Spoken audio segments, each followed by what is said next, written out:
Hi guys! Welcome to my channel again and welcome to Pearl TV. Last time I made a reaction video with regards to pagbebenta ni Abigail Raet ng mga memorabilia ni Francis M. kay Boss Toyo, okay? At sa video na to ay another reaction video na naman tayo guys. At ang reaction ako ngayon ay hindi tao, hindi hayop, hindi bagay, okay? Kung hindi pagkain! Tada! So anong laman nito?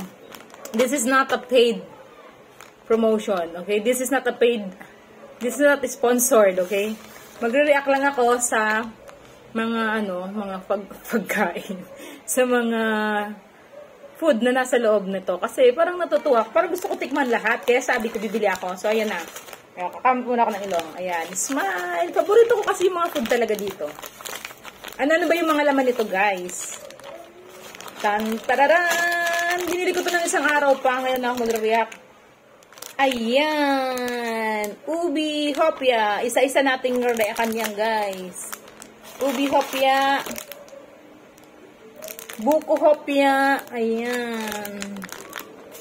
And the other one is munggo hopya. So, tatlong pagkain, tatlong flavor ng hopya ang re-reakan natin.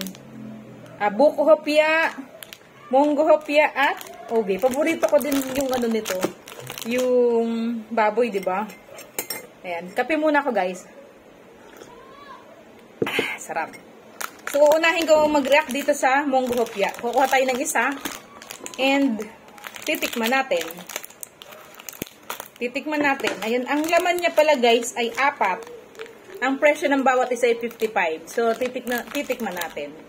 Hindi ko naman yan uubusin. Hindi ako magmumukbang, guys, sa titikim lang. Ano ba ang flavor nito? Munggo. Yellow munggo.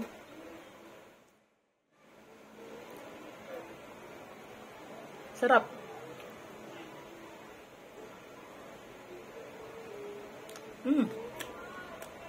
Perfect. So, siya. Masarap. Next is ube. Matagal naman yung expiration nito, guys, kaya pwede mo pang i-stock sa ref. Hindi naman nakakainin agad-agad, okay? Masarap, guys, yung munggo hopya nila. Masarap. Next naman ay ubi hopya.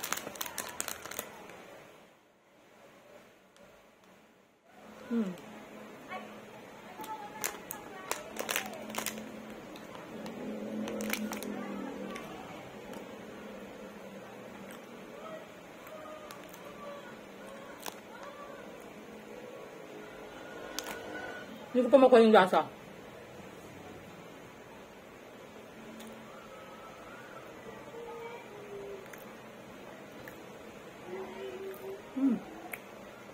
Masarap. Masarap siya, guys.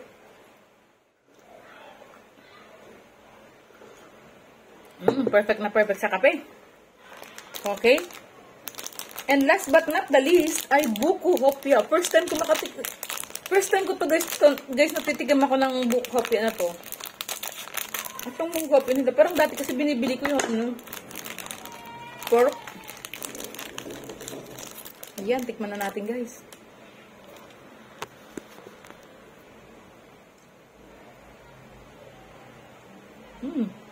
Parang buko pa yun.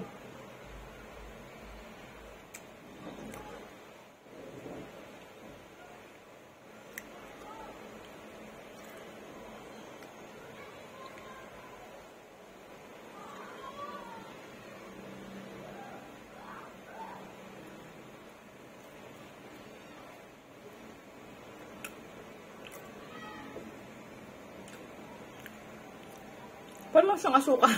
Hindi ko maano yung nahanap ko yung buko eh. Parang nag-surface yung tamis.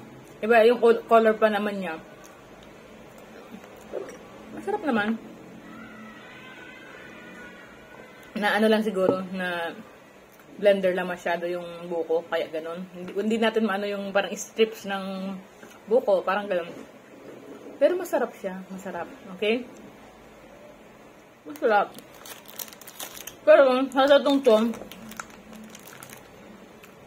sino ba ang pinaka-the best? Parang naglalaban yung lasa nitong dalawa. Yung hopya ube, tsaka hopya munggok. Kasi parang ang tamis ng ano dito eh. Okay? So, yun guys, lahat naman siya masarap at perfect siya pang merienda with coffee. Okay? So, I hope nagustuhan niyo yung food review ko. Ayan, kasi ako paborito ko talaga yung ano nila, diba? Paborito ko yung siopaw nila at yung anak ko naman paborito yung siomay. So, from time to time, pag napunta ko sa supermarket at nakikita ko ng mga stall ng ganito, ayan. So, ayun. Baka naman, Henley. Baka may mga iba pa kayong products. Pwede nyo isend sa akin at mag-review ako. Okay? Bye and thanks for watching. I hope you would love to give a like, comment, subscribe, and ring the bell button in order for you to get notified whenever I posted up another reaction video. Bye and thanks for watching, guys. God bless.